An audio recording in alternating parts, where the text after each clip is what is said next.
Eddie Mitchell donne de ses nouvelles après sa pneumonie. Je ne savais pas que c'était aussi éprouvant.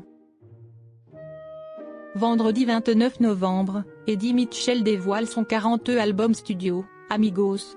Pour l'occasion, le chanteur a accepté de se confier dans le dernier numéro de Gala, disponible en kiosque ce jeudi 28 novembre.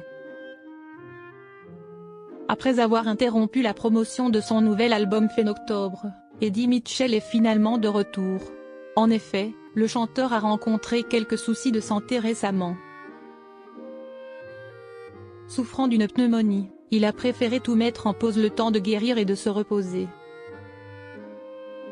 De légères raisons de santé obligent Eddie Mitchell à interrompre momentanément la promotion de son nouvel album, avait écrit l'équipe du chanteur sur Instagram.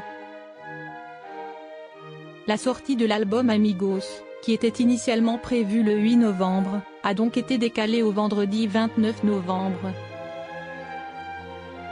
C'est en forme que le chanteur a donc accepté de se confier dans les colonnes du dernier numéro de Gala, disponible en kiosque ce jeudi 28 novembre.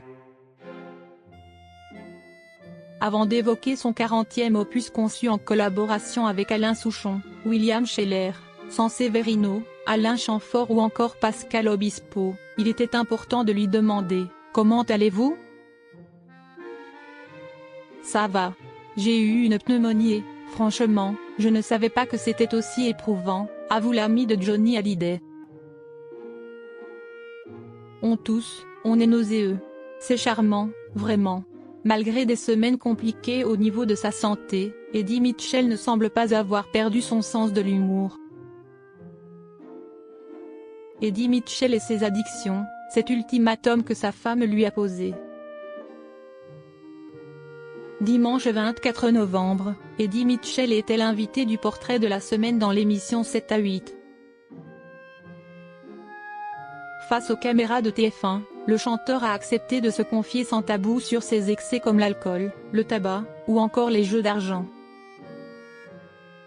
Johnny Hallyday, note de la rédaction, en faisait beaucoup plus. Il fumait 2 paquets, raconte l'artiste. L'alcool, c'est terminé. C'était plutôt une manie qu'autre chose. Il n'y avait pas de plaisir. Il ajoute alors que c'est grâce à sa femme, Muriel, qu'il a réussi à se défaire de ses addictions, notamment des jeux d'argent. La pauvre, je la réveillais quand je rentrais, vers 6 heures du matin et je lui racontais ma soirée, ce qui n'était pas passionnant, il faut bien le dire, raconte Eddie Mitchell. Face à la situation, elle a fini par lui poser un ultimatum. Elle m'a dit, c'est simple, ou tu arrêtes, ou je m'en vais. Un choix radical.